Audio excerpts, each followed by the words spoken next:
Buenas tardes, alumnos. Mi nombre es Catalina López y el día de hoy vamos a ver en la clase de Ingeniería Ambiental 1 el ciclo y calidad del agua. Primeramente, hablaremos sobre el ciclo del agua. ¿Qué es el ciclo del agua? Es la idealización del movimiento, distribución y circulación del agua de la Tierra entre la atmósfera,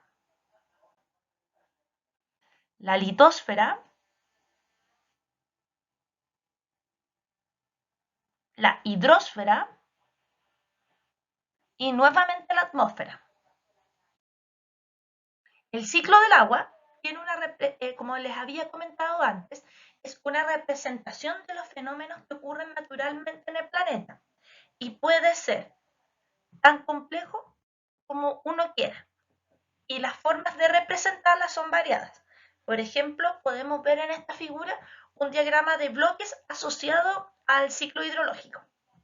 Por otro lado, nosotros podemos ver la distribución del agua y aquí nosotros tenemos que hacer una aclaración. Si se dan cuenta, el agua de mar alcanza al 97,5% de todos los recursos hídricos y solamente un 2,5% es agua dulce o agua fresca, que a su vez se redistribuye como un 0,3% de ríos y lagos, un 30,8% de aguas de aguas subterráneas y un 68,9% de glaciares y coberturas de nieve. Por otro lado, la disponibilidad de agua dulce, como se podrán imaginar, no es igual en todos los continentes y en todas partes del mundo. Por ejemplo, nosotros podemos ver que los recursos hídricos de Asia, si bien son bastantes, comparado también con la población que tienen, no alcanza a ser un potencial disponible per cápita de 3,92. En comparación, por ejemplo, con el caso de Australia y Oceanía, en donde si bien los recursos hídricos son menores, también los millones de personas que habitan, o sea, las personas que habitan dentro de la población australiana y de Oceanía también son menores, por consiguiente, se tienen más recursos hídricos per cápita.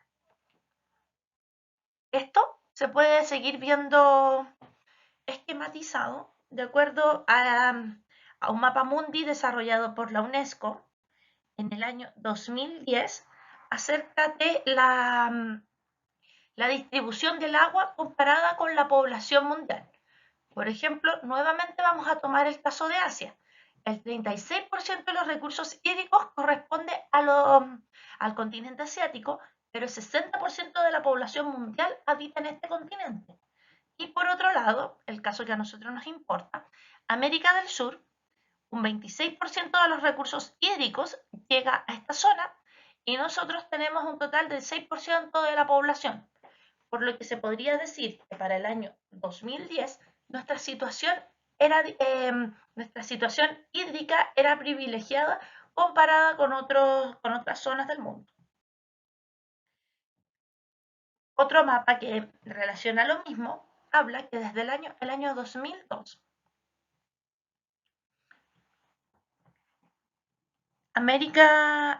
Sudamérica y en particular Chile contienen un gran número de metros cúbicos por habitante al año de recursos hídricos.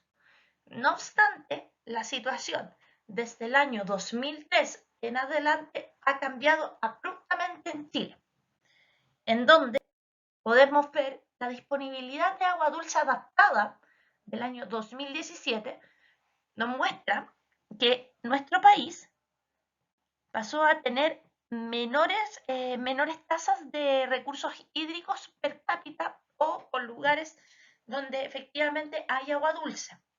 ¿Esto a qué se debe? Se debe, esto además se puede ver reflejado sobre el estrés hídrico. El estrés hídrico se define como la situación en donde la demanda de agua supera a la disponibilidad del recurso hídrico. En el caso de nuestro país, si nosotros lo podemos ver, el estrés hídrico es variado dependiendo de la zona. Y en la zona en donde hay mayor densidad poblacional, el estrés hídrico es extremadamente alto. Nuevamente, la consulta viene de ¿por qué pasó de que Chile en el año 2002 tenía un escenario de una cantidad superior de recursos hídricos comparado con el mundo, a llegar a una etapa de estrés hídrico en las zonas de mayor densidad poblacional? Justamente se debe a la mega sequía. Así bien, es importante destacar que los fenómenos asociados al cambio climático o variaciones de clima se extienden por más de 30 años. La realidad de la mega sequía que nos está impactando desde el año 2003 es concreta. Un estudio interesante, en donde dejo aquí su link, es el sector de agua en Chile, desarrollado por ingenieros civiles hidráulicos, principalmente de la Universidad de Chile, en donde se hacen distintos estudios acerca de la disponibilidad, el uso y los recursos hídricos que hay a nivel regional. En el caso de Chile, si nosotros vemos la disponibilidad regional de agua per cápita, en el caso de Santiago en particular, podemos ver que el metro cúbico por habitante al año es inferior al umbral de grado de depresión sobre los recursos hídricos, lo que significa que todas las zonas que están bajo este umbral presentan estrés hídrico, y un estrés hídrico alto. Otro punto importante a destacar son los usos que se puede dar para el agua dulce, y eso va a depender principalmente de la actividad productiva de los países. En general, los usos de agua dulce se dividen en domésticos, industriales, ganaderos y agricultura.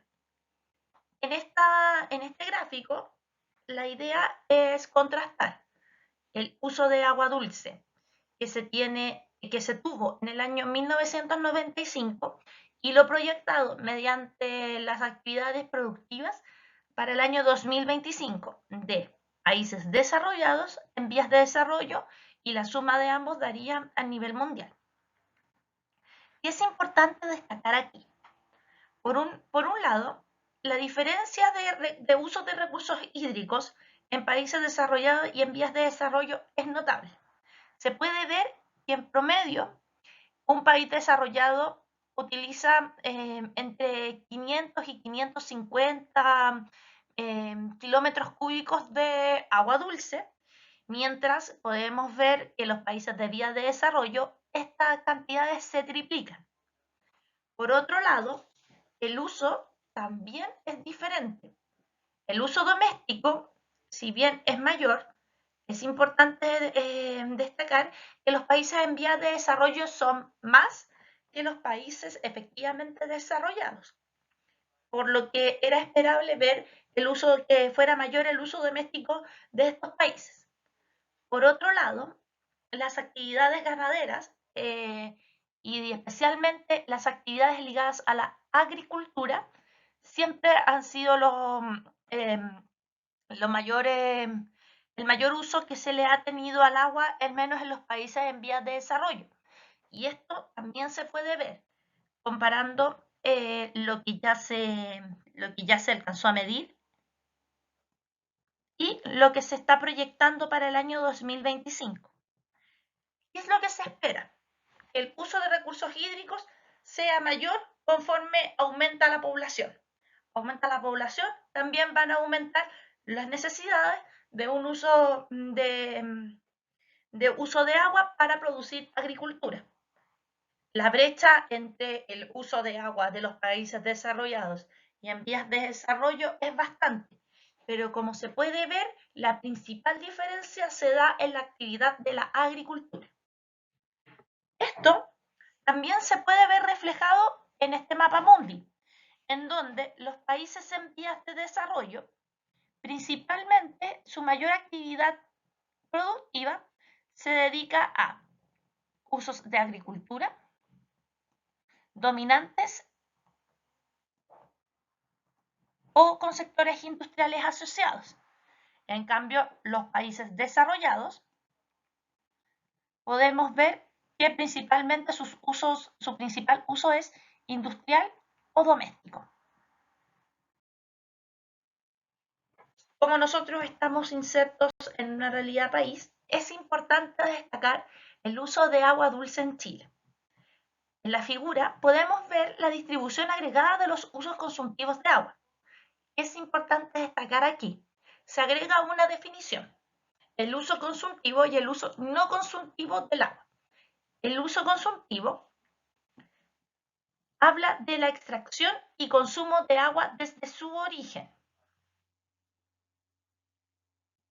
Es decir, es agua que se utiliza y no se devuelve al torrente o al sistema. El uso no consultivo es el uso sin extracción o extracción temporal de agua del sistema. Esto es principalmente en el caso chileno relacionado a la hidroelectricidad. Podemos ver que el uso no consultivo, es decir, el uso de extracción temporal o sin extracción de agua del sistema, alcanza un 70% en comparación con el uso consultivo, que sería un 30%. Detallando, podemos ver que la principal actividad que genera el mayor consumo de recursos hídricos de agua dulce es la irrigación o la agricultura, seguido del sector de la industria, el sector exclusivamente minero y el saneamiento o el uso domiciliario del agua. Cambiando totalmente de tema, una cosa son los recursos hídricos como cantidad y otra cosa muy diferente es la calidad asociada al agua. ¿Qué es la calidad del agua? La calidad del agua es la actitud del uso del agua. ¿Qué determina la calidad de agua? Depende de su origen. Por ejemplo, las aguas de origen natural son definidas, es decir, su calidad del agua está definida a partir de los procesos del ciclo hidrológico que ya hablamos anteriormente. Es importante mencionar que las aguas de origen natural pueden ser superficiales, como ríos, lagos, lagunas, o subterráneas, como los acuíferos. Las aguas de origen antrópico, su calidad las va a definir los procesos de uso de esta misma. Es decir, existen distintas calidades de aguas para aguas hervidas, riles y aguas lluvias. Asimismo, existen diversos problemas de calidad de agua. Los principales problemas de calidad de agua a nivel mundial son el drenaje ácido, la sequía, la acidificación de agua en cursos superficiales, la eutroficación y también se puede agregar la contaminación de agua por otros materiales. Pero estos son los principales problemas a nivel mundial que afectan la calidad del agua. El primer problema que vamos a mencionar va a ser el drenaje ácido. ¿Qué es el drenaje ácido de minas o AMD en sus siglas en inglés? Es un fenómeno natural de un escurrimiento contaminado formado por una reacción química entre el aire, es decir, el oxígeno particularmente, el agua y rocas que contienen minerales sulfurosos, principalmente pirita. El aumento de excavación de suelo debido a la actividad minera ha acelerado aún más la formación de este drenaje ácido. Es decir, ocurre la reacción química que vamos a ver en esta figura, en donde los metales sulfurados se exponen al aire y cuando reaccionan con ácido sulfúrico, producido principalmente por faenas mineras, generan hierro que en acción con oxígeno termina acidificando las aguas. ¿Cuál es el problema principal con el drenaje ácido? El drenaje ácido es un ciclo sin fin. ¿En qué sentido? En que una vez que se liberan o se emanan sulfatos y minerales que acidifican el curso de agua, no solo basta con la extracción de los minerales, sino que también se debe tratar el agua que ya está acidificada para que no vuelva a ocurrir este fenómeno. El segundo problema que vamos a abarcar es la eutroficación. ¿Qué es la eutroficación? Es la proliferación de algas por aumento de nutrientes. Nutrientes se definen principalmente para los organismos vivientes como el nitrógeno y el fósforo. ¿Qué es lo que pasa? Podemos verlo en la figura siguiente.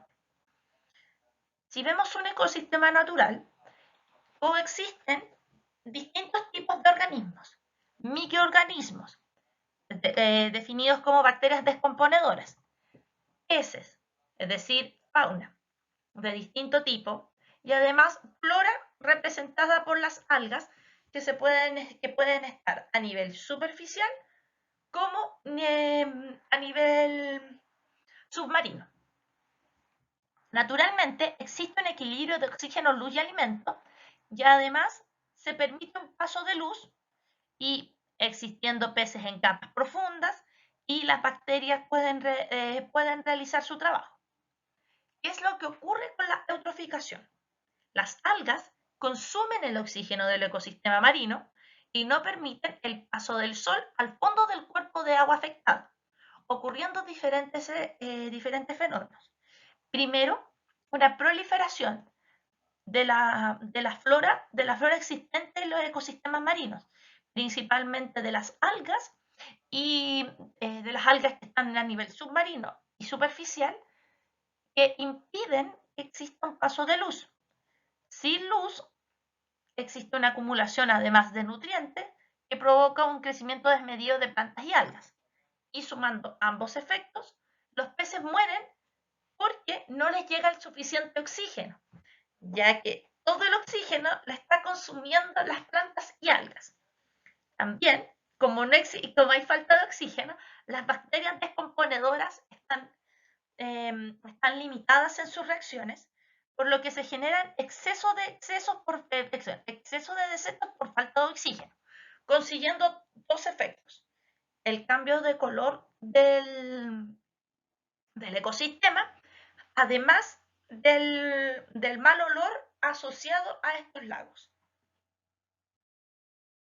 Es importante destacar que el proceso de eutroficación o eutrofización puede ser natural o inducido. Y es importante también darse cuenta que la eutroficación natural ha existido y existirá para el proceso de la asociación natural de la transformación de lagos a sitios que no contienen agua. Entonces, la eutroficación natural es un concepto de sucesión natural en los lagos que sugiere que estos sistemas pasan a través de una serie de etapas de tiempo y se enriquecen con nutrientes y materia orgánica para finalmente ser transformados en tierra seca. Es decir, los lagos no han existido durante toda la historia y los lagos no van a durar siempre, porque en siguiente todo tiene un ciclo de vida y la eutroficación natural es la que determina el ciclo de vida de estos lagos. La velocidad de envejecimiento del lago estaría influenciado directamente por las condiciones meteorológicas, es decir, por la existencia o no existencia de precipitación, la humedad relativa del aire, etc., además de la profundidad de este mismo y el tamaño y fertilidad de la cuenca de drenaje. No obstante, la eutroficación cultural es la adición de fósforo y nitrógeno a través de actividades humanas, y esto ha generado una aceleración en los procesos de eutroficación. Como yo les había mencionado anteriormente, la eutroficación se da naturalmente, pero se ve drásticamente acelerada por las actividades humanas. Actividades humanas de combustión, generación de energía, aumento o disminución de lluvias, utilización de los recursos hídricos, la liberación de fosfatos o recursos con altos contenidos de nutrientes que finalmente generan la eutroficación. En particular, existen distintos problemas locales de calidad del agua que van a depender del origen de agua, del ciclo hidrológico que define esas zonas, también del sistema climático y las actividades particulares productivas que pueden generar algún tipo de modificación en la calidad del agua.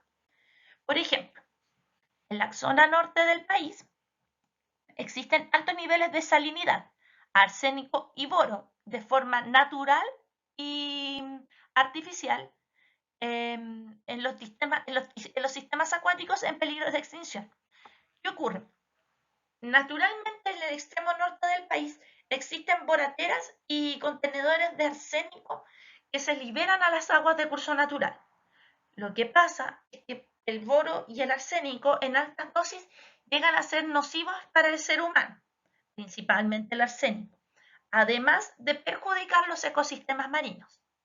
Por otro lado, en los sectores donde existe alta densidad poblacional, el problema mayor se liga por la materia orgánica, los residuos industriales y los metales provenientes de distintas faenas mineras, fertilizantes y pesticidas.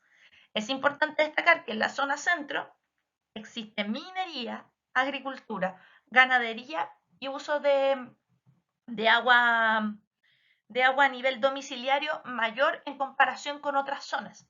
Por consiguiente, los problemas de calidad de agua son multivariados. En la zona centro-sur existen incrementos en los niveles tróficos, es decir, el aumento de nutrientes, por lo que yo había mencionado antes, por el uso excesivo de fosfatos y componentes con nitrógeno, están generando la eutrofización de los lagos del sector centro-sur del país. Finalmente, y lamentablemente, no se cuenta con información concreta de la zona austral de nuestro país, por lo que se necesita mejorar las redes de monitoreo de aguas superficiales en esta zona. Por otro lado, los problemas de calidad de agua solamente se están describiendo para niveles superficiales y no se está considerando los niveles subterráneos. Por consiguiente, es importante para poder hacer una comprensión total de los problemas locales de calidad del agua, hacer un estudio adicional sobre el manejo de las aguas subterráneas. Dicho esto, hemos finalizado la clase de ciclo y calidad de agua.